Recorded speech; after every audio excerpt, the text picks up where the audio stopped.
So I volunteer every Saturday with a group of. Oh, you don't even know what it's for yet. It could be for libs of TikTok. It's low-income, first-generation high school students who are trying to get into college. It's a college prep program for them. Okay, I guess you can applaud. Thank you. You know, we talked a lot about what we wanted to do this week, and more clear, we realized that we just wanted to have a conversation, as if around, some kind of a campfire. And so we're going to have that campfire here, and we're going to roast Mudang on it. Bring out the hippo. Okay. Nice. Light the fire, Chris. Yay.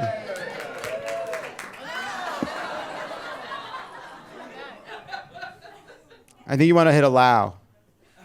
We couldn't do it. Oh, there we go. Ah.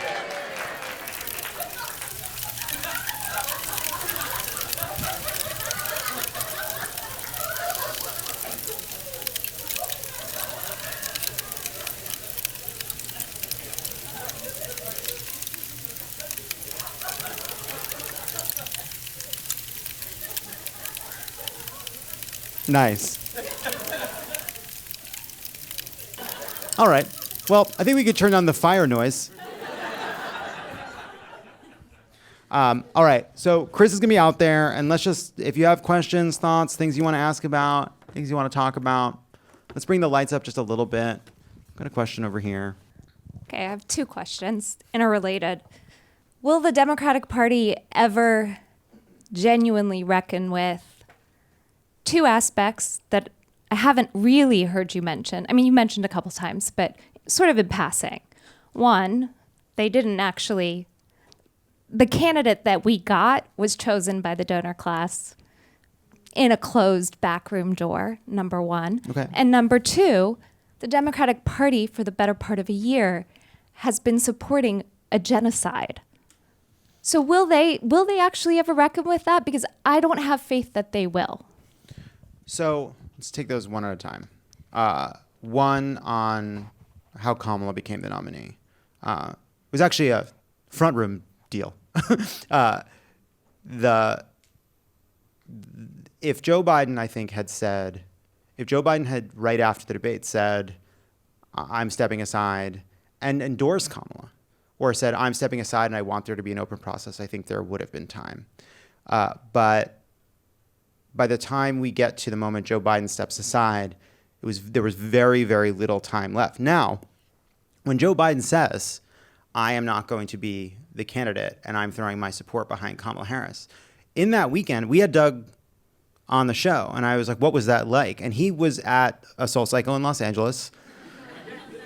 In hindsight, maybe an omen. Are we a disconnected coastal elite? I don't know. Let's check in with Doug when he gets out of Soul Cycle in West Hollywood.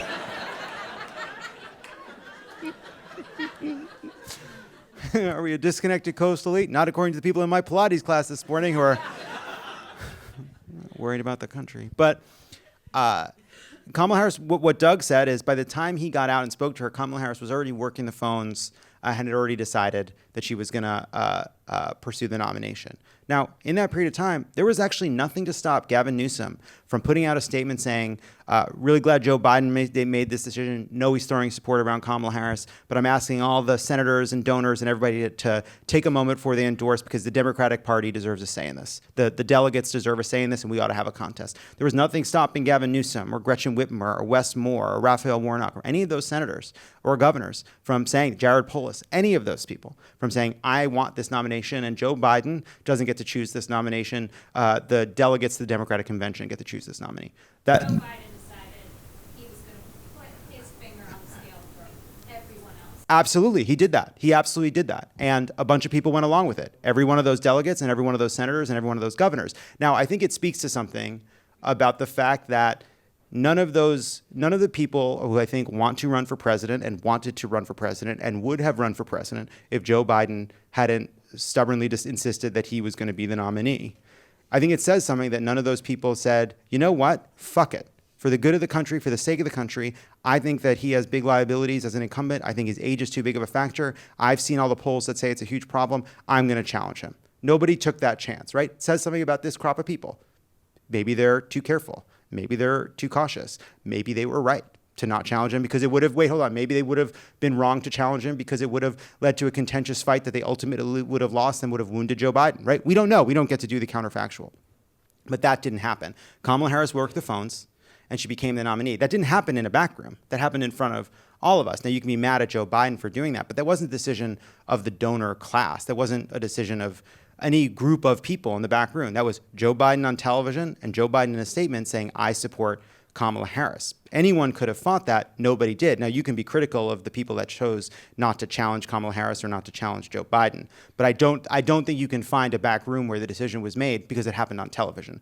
Now, to your second point, I think there are plenty of people now talking about, I think there's two points to this. One is the moral horror of what's unfolding in Gaza and the U.S. contribution to what is unfolding and how disgusting and wrong that is. It is I talked about this with Bernie Sanders before the election, that your objection and horror, what's happening at Gaza, can stop at the deaths of the tens of thousands of people there, but it can continue to include the way in which it is Benjamin Netanyahu seeking his own interests, not only at the expense of the Palestinians, but at the expense of the long-term security and existence of Israel. I think it is horrible what is happening. I think the regional conflict is horrible. Now, the question is, if you want to get mercenary about it, is what was the impact on our politics? We don't know yet. We can see that there are places in Michigan where you have Donald Trump and Jill Stein outrunning Kamala Harris. I'd say that's a pretty bad fucking sign. However, in a defeat that is this sweeping in basically every part of the country, in basically every demographic,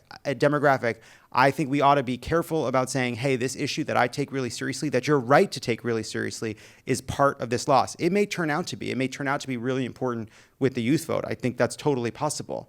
But I think we need to wait till we get more information about what drove this incredible shift, right? Because that may explain why we lost a bunch of young people. It really may be a big part of it, but it doesn't explain why we lost border communities in Texas that went to Joe Biden by 20% and then and went to Donald Trump by 10%. It doesn't explain the loss of suburban women and all kinds of groups, right? You can't see a loss this widespread requires a widespread answer. I'm not discounting what you're saying, but I think we just need to wait till we have a bit more information. The right often frames our cities like LA and San Francisco as crime-filled hellholes where no one wants to be or can afford to live. So strong start, I know. But how can... And if we're going to succeed on a national scale, we have to prove them wrong. How are we going to fix our shit at home before we try and spread it nationally? We have council members in LA that don't believe there's a housing shortage. We need to be pushing everything we can locally to prove democratic policies in democratic cities kick ass, and you want them in your city too. Yeah. How are we going to do that? I think it's a great question. And by the way, that's a talking point that a lot of conservatives use, right? That like they were worried, conservatives, that all these Californians moving to Nevada and Arizona would turn their states bluer. But now they're like, oh, maybe we're not so worried about that because maybe they left California because they were sick of the fucking lips, right? Now, this is anecdotal and this is people finding in an election result the answer that they hope for. But I think like your question's important regardless of what happened yesterday. And like sometimes I do think there was an Italian restaurant in my neighborhood growing up, and my dad would always say some version of, nobody ever goes there. There's always such a long line. And I sometimes think that San Francisco, Los Angeles, these cities are terrible. Nobody wants to live there. The housing is so expensive. Housing is expensive because of fucking demand. It's awesome to live in San Francisco. It's awesome to live in Los Angeles. No. But we've got to build more to create the market conditions where costs would start to come down, or at least the cost of housing would not rise faster than incomes, faster than the cost of living. And it's a huge problem everywhere, right? Like, I think the good news is I think a lot of leaders in California now get this. I think Gavin Newsom really gets this. The problem is this is a decades long problem that's going to take decades to untangle. And some of it is, we're seeing it, right? We're seeing fights to get approvals. We're seeing cities fighting against the state mandate to build more, right? Like, it's taking time, but like, I think we just have to fucking build. We have to build, and then we have to figure out how to build infrastructure to connect our cities and to as we're building more housing that's not incredibly expensive to build. It is bananas that we cannot build a rail line that connects San Francisco to Los Angeles. It makes no sense. It makes no sense. I can't tell if I've talked about this too much on the show, but like Barcelona and Madrid, similar distance, a tenth of the population, connected by high-speed rail. They have labor laws in Spain. They have environmental laws in Spain. They have mountains in Spain. They take breaks in Spain. We can't fucking do that in California. We can't build in the same way that they can build in Europe. Oh, it's too hard. Or, it's like we've got so much built.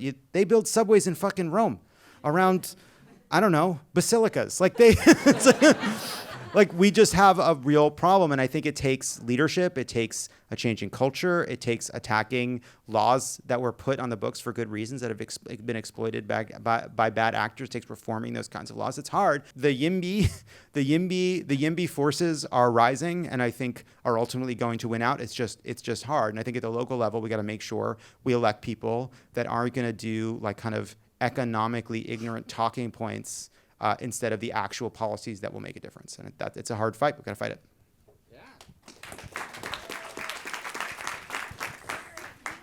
Yes, hi. I have 2 questions. I'm dealing with anger and bargaining right now. Okay. Anger is, I'm going to be okay. I want to bury my head in the sand right now, and I know my 2 daughters are going to be okay, and my family's going to be okay.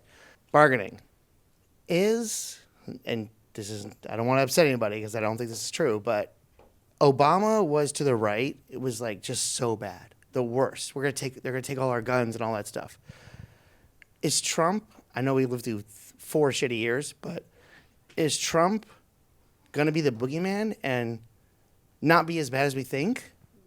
Tell me that's how it's going to be, please. That's bargain me that he's just the boogeyman, because, please.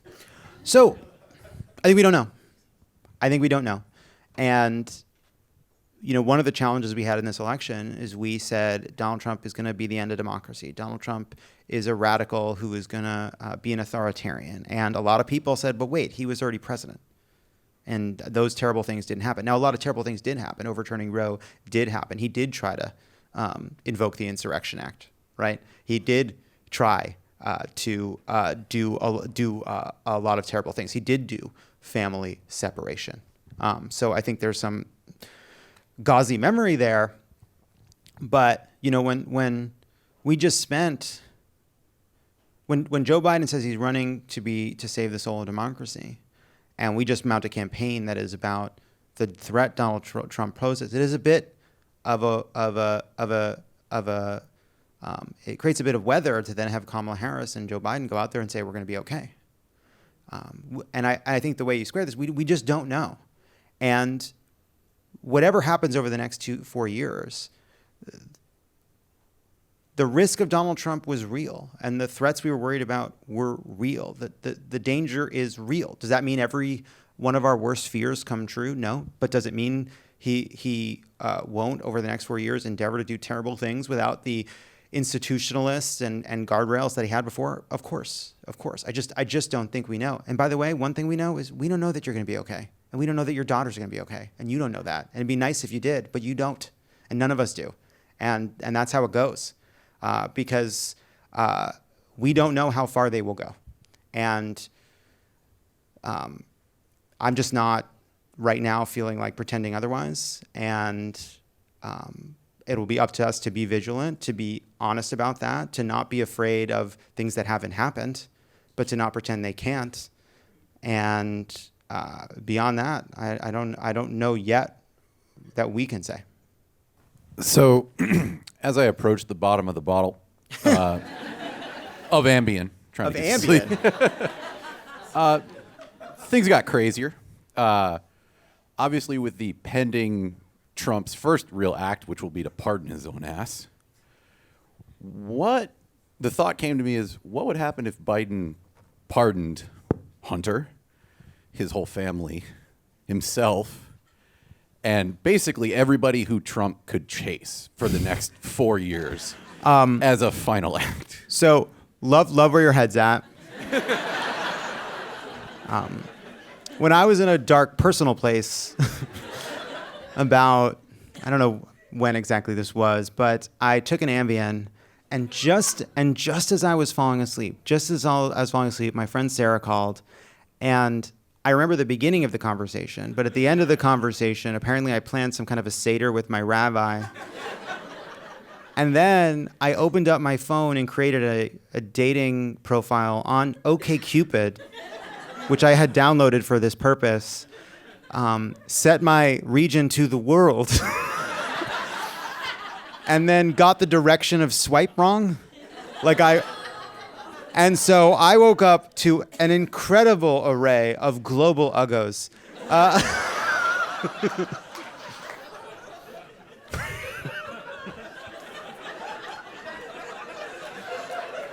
It's like, wow, why did I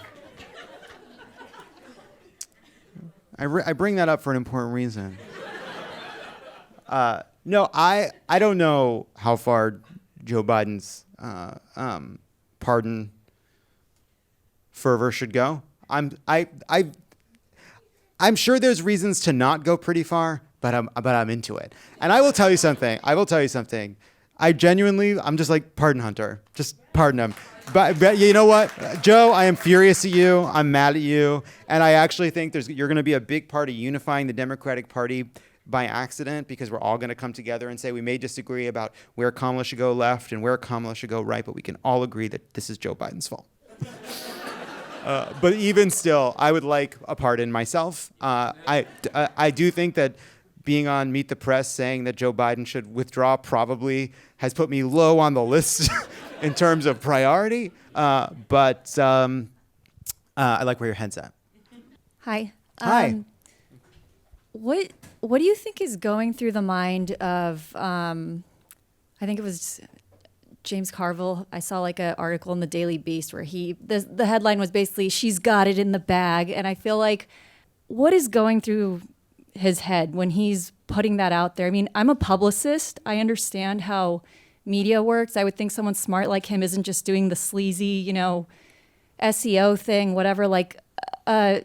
I don't even know what the right word for him. Like, someone as influential as him has to know and care about the party and know this is, for me at least, this is when my hopes started to get really high.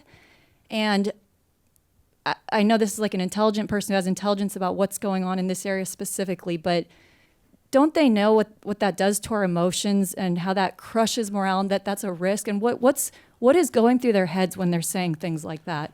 So I don't know where that confidence, and I'm not speaking to him specifically. There's a lot of people online that feel. I'm very wary of people that are confidently predicting the future. I was at a conference once with a historian who is relatively well known and kind of annoying, and and I was like a bit annoyed, and I said, and he was doing some predicting some bleak future because of Democrats, and I remember just blurting out in anger like. How, what makes you think you can predict the future? I've seen your work, you can barely predict the past.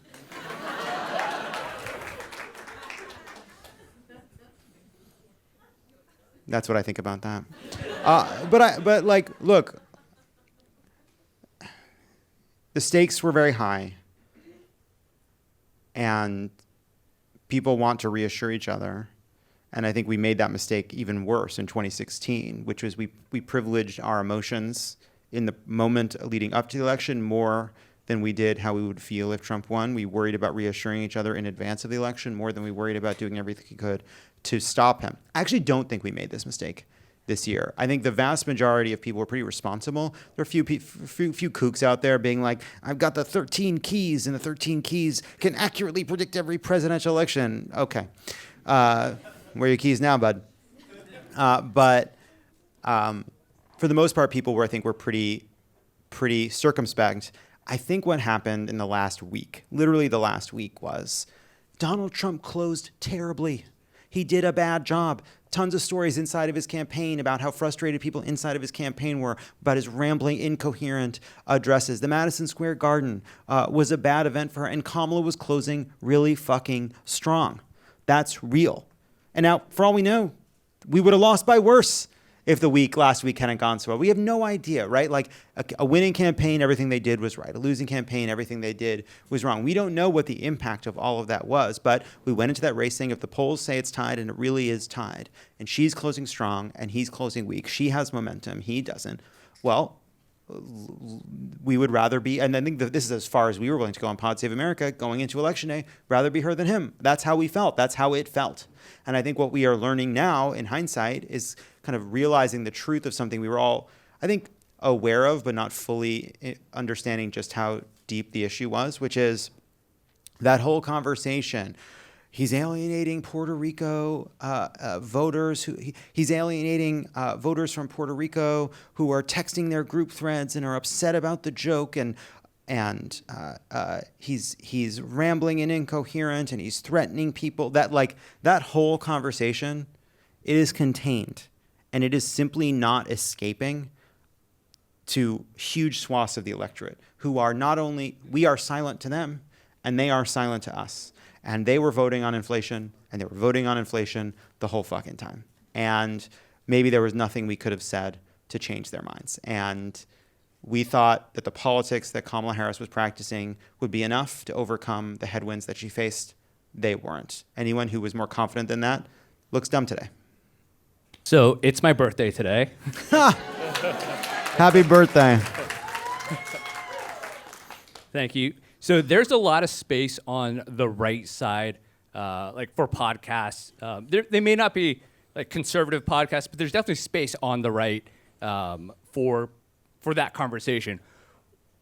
What is there a plan, or is there like how does the left go forward to build that space? Maybe not something like Pod Save America or Love It or Leave It, but just building space on the left side of the spectrum to have those conversations with those like undecided voters.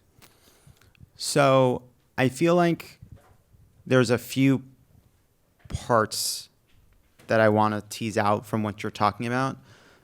Part of it is that conservatives have done a great job investing in conservative media. Republicans have done a great job of investing their time and attention in conservative media. It's big, right? It runs from Fox News to the Daily Wire to a bunch of other satellites. And it is partisan, it is conservative, it is political. And they have all kinds of offerings, but that has a core purpose. And then outside of that, there's a ton of other politically adjacent media that isn't inherently right-wing in the sense that it's not usually particularly partisan. It has, over the last couple of years, become kind of right adjacent, right? Like that's Joe Rogan is a big part of that, but there's a lot of other stuff around that's like that. So I think we have to invest in progressive media. Also, Democratic politicians to tend it and use it and believe it's important and support it and come on our shows and use it as a place to make news and have big conversations and stop being so reliant on legacy media. We've been saying that for years. That's incredibly important. Then the question is, all right, what about outside of that, right? And I've seen people say, well, we need a Joe Rogan of the left.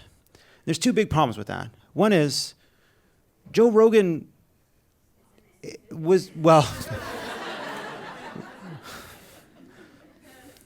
one, Joe Rogan wasn't like manufactured. He was a TV guy who became an MMA guy, who built a following and had a bunch of different conversations and built an audience. And by the way, then you say, well, okay, we need a version of that on the left. Joe Rogan could have been that, or was in a lot of ways that, right? He had Bernie Sanders on, and Bernie Sanders puts out the fact that Joe Rogan endorsed him. He gets the fucking shit kicked out of him by Democrats for doing that. Oh, like he's, Bernie Sanders is being on that terrible platform. And, I don't know how you square the circle between saying wait, but this guy has noxious views on a ton of terrible views on a bunch of issues, stupid views, things we find abhorrent. But he has a big audience. And somewhere along the lines, we decided that we were going to stop trying to persuade those hosts in those places and try to alienate ourselves from them or alienate them from us. And I don't think it was particularly effective, because when you tell millions of people who like someone that that person is terrible, and they keep listening anyway, you've shown yourself to be pretty powerless and also not someone they're very interested in listening to either. So I think we need to go to those places. We need to have our people go to those places, and we need to be thinking about those places as places not just to persuade their listeners, but persuade their hosts, to make them feel like we can go there, they can come on our shows, that we're part of one big conversation. And I don't know exactly what that looks like. I also think we need to invest in the kinds of people that are less political but reach a big younger audience online, that are more left, and make them feel like more connected to the political fight that we're fighting. I think sometimes so much of conservative media is about fighting Democrats, and so much of progressive media is about fighting Democrats. And there are good reasons to fight. That's real. And there are good reasons to fight Democrats. We talked about one. There are good reasons to fight Democrats. But that asymmetry is real, and it is hard. It is hard. And, like, we need to be on our own side, and we need to figure out how to get more people on our side. And that's a big, big challenge. But a big chunk of it is a media challenge. And I think it's about building progressive, partisan, political media. But then it is also figuring out who in our party, like, right now, we talked about this a bit. I don't know which Pod Save America. I've been recording nonstop all week. But, like, think about who you think right now could go on Joe Rogan as a Democrat, or who could go on a kind of, I don't know, like a less political kind of talk show, right? Who would you be excited to hear? What else you got? Hello. Hi. So there's so much that matters that affects the outcomes of elections and of voting. It matters that we phone bank and that we go knock doors and do all of these things that are free. But it's really difficult for me not to get completely lost in seeing Elon Musk and all of these other big names and companies just decimate legislation and candidates that would have had a shot otherwise. And I don't know if there's any hope of seeing that change, but I'm wondering what your thoughts are on how we best diffuse that, how we best counteract that. Like, is there something to do, or are we just fighting money with money? Do we just need to find richer people? Well, sadly, he's the richest one. I hate to admit it, but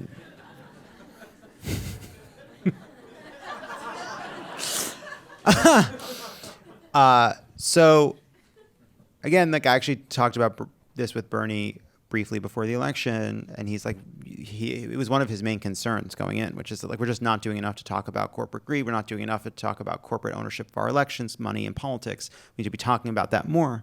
And I said, but wait, these people are dropping hundreds of millions of dollars, and we have to fight fire with fire. And he agreed. Like, of course we do.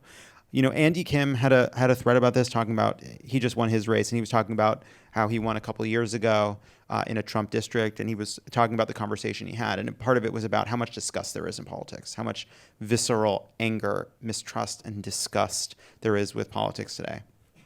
And he talked to those voters about what it means to be different. And for him, in that race, it was about taking on corruption. It was about it was about running without taking corporate PAC money. It was about taking on money in politics. So I think, the way we change it is by making it more of an issue. And I just think we all, like, I'm trying to just be open to a bunch of contradictory thoughts and responses right now. And I'm sure I've contradicted myself several times tonight, and I pledge to continue to do so. But I think one of the, like, if you look at, like, one basket of where do we go from here? One basket is we got to be the anti-corruption, anti-corporate money in politics, clean up our politics party more and make that central, make that core to our identity, that we have to be anti-corruption warriors. And if you look at, I can't get specific, but just over the last couple of years, I have seen over and over again when I see message testing, that always shoots to the top of the list. Now, I do think some people have said it, and people, I think, are very suspicious of people who make those kinds of promises. And so it's not just the message, it's the messenger. And I think also it's not just one message, right? It has to fit into a larger story that we tell about politics, and the story that we tell about Trump, and the story we tell about the economy, and the story we tell about how Washington is broken and why people are so dissatisfied. But I think you can start to see, okay, that's part of the story that we need to figure out how to tell. And yeah, I mean, I think we got to fight fire with fire until we put the fire out. Hi. Hi. Hello. I have two questions, but I promise they're both really quick. I have a silly one and a more serious one. Which one would you like first? Let's do serious, then silly. Okay, great. So I volunteer every Saturday with a group of. Oh, You don't even know what it's for yet. It could be for libs of TikTok. It's low-income, first-generation high school students who are trying to get into college. It's a college prep program for them. Okay, I guess you can applaud. Thank you. I am terrified to go in on Saturday and face them because I lead this group of 20-something 16 and 17-year-olds who did not get to vote in this election. Some of them are undocumented. I would just love some advice on how do I go into that conversation and face those kids and talk to them. Yeah. I mean, I don't see why you deciding to volunteer is suddenly my problem. We didn't volunteer to help those kids. You volunteered to help those kids. Now all of a sudden I'm volunteering to help those kids. Okay, sort of non-consensual, but all right. You know, I don't know. I don't know what you say to those kids. What are you? Are you a teacher of some kind? Social worker. Let's go to the social worker. Let's get an answer from somebody else. So what you do is you're honest with them. And it's what you guys did after the first debate. You don't tell them that what they're feeling is not real, that what they're seeing is not real. They feel it. It is happening to them, and it's happening to you too. And you can hold an honest space for that, and just take deep breaths before you go into it, and know that you can see them through that process. It's so hard. It's like taking a kid through death. Like, it's the same thing you do when you take a kid through loss of a parent or loss of somebody else who they care about. You acknowledge it's happening, and you let them know that you just make it real. And that people love them and care about them and are there for them. People love them and care for them, and that they are not. It's not just them that are feeling it, and that, yeah.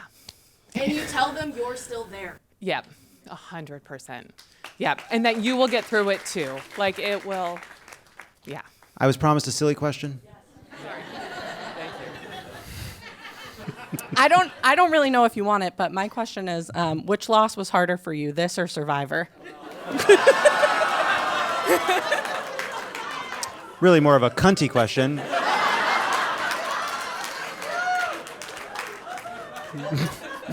I'll tell you something. This was harder because I saw that one coming. That's true. That's true. Survivor, this election was 50-50. I went into that vote, and I'm like, 20%. Hi. I have actually a very related question to yours, but almost the inverse. I'm a high school history teacher, and I teach, correct. I teach junior U.S. history, and I was really, really scared yesterday about the exact same thing. How do I go in and talk to them? What's the motion going to be? I'm in South Central. It's a lot of immigrant students, undocumented students, et cetera.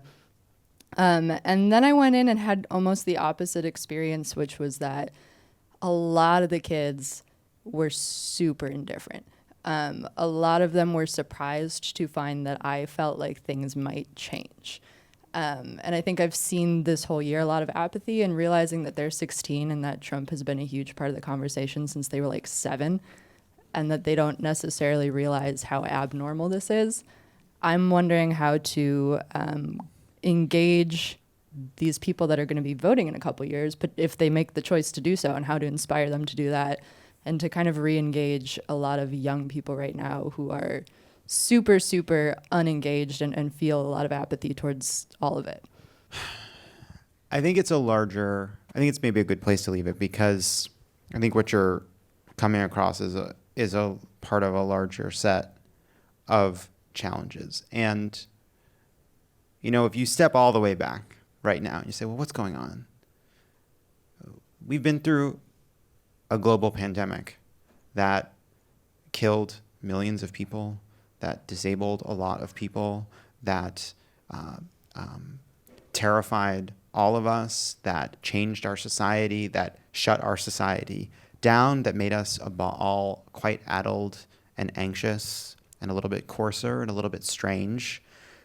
Kids experienced that in even more stark relief because they were kids and their world disappeared and changed, and that was what their normal was. They didn't have any basis of comparison. They just experienced this terrible thing in the same way that they were kids when Donald Trump was president. They don't remember Barack Obama being president. They remember Donald Trump being president, and they remember some old lady named Hillary Clinton running against him and losing, and some old guy named Joe Biden running against him and winning, and then Donald Trump coming back. That it's all that we have been through a trauma. And I remember when we were in the early days of the pandemic reading about how quickly society tried to ignore or look past what they called the Spanish flu. That here's this thing that ripped through the world in the tail end of World War I, and it just wasn't a part of the story because people just wanted to pretend it didn't happen, because in this telling that there are no war heroes in a pandemic. Now, we know, having gone through it, that there are heroes in a pandemic, but there's no war stories, right? There's no acts of daring do and people who storm beaches, and there's just suffering and death, and the people that die don't die for others, they just die. And so it doesn't lend itself to beautiful tales, and so we just try to move on, and I think that's what we have tried to do, but we live in the after effects of it every single day. Now, a lot of the trends that we are experiencing predate the pandemic, the atomization of our culture, the way in which social media makes us anxious and afraid and lonely, the changes to our economy, the way in which we interact with corporations that are distant and feckless and greedy. And our kids, young people, that's all they know. That's what they have lived with. We remember something else, a lot of us, or we, at least in our minds, can tell that this is worse than it used to be, that something's different and something's worse. And all of politics right now, I think, is downstream of that cultural rot, that cultural sadness and coldness and loneliness, and people are lashing out in all kinds of ways. I think Trump is a response to that.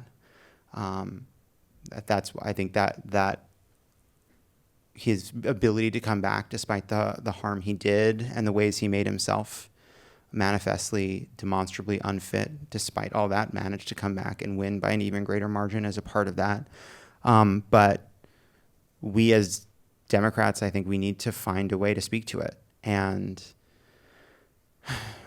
reassurances about everything being okay and paeans to the promise of America or brilliant lights shining in the night sky, I just think ring as bullshit to people. And we sound like bullshit artists all the time.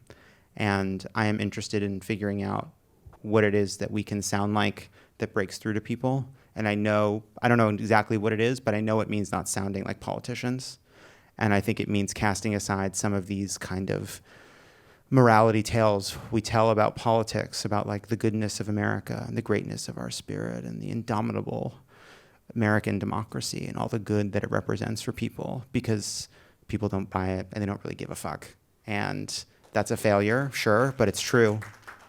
And we need to figure out how to make them care about it and make them believe us when we talk about it. And right now they just don't. They tune us out or think we're cringy or think we're wrong or think we can't be trusted. And that's, I think, the hard work, because that apathy is real. It is real. It has been the boulder we have been trying to push up a hill. And I was feeling this before the election. I'm feeling it even more now. It cannot be that we are beseeching people to care. You know, Democrats, our Republicans, they have a way of saying to people, you're not wrong to care about this. And it works. And I think sometimes Democrats, we run around saying, you're wrong not to care about this. And it doesn't work as well. And I'm sick of doing that. And I want to figure out a politics that respects our values and who we are as people and what we care about and what we're fighting for, that doesn't feel like pushing a boulder up a hill. And I don't know what it is, and I don't know what it looks like, but I think that's where I'm at, and that's what I think we have to start figuring out, because I think your classroom is a bit of a microcosm for what we're seeing everywhere. It's what you see when you knock on doors. It's what you see when you leave behind the hyper-engaged resistance. It's a whole bunch of people who are like, what are you talking about, and why should I give a fuck? And I think we need to be honest about that. Thank you, all of you. And boy, doesn't that hippo meat smell absolutely incredible. It's just like George Washington once said, hippo meat is the new brat summer.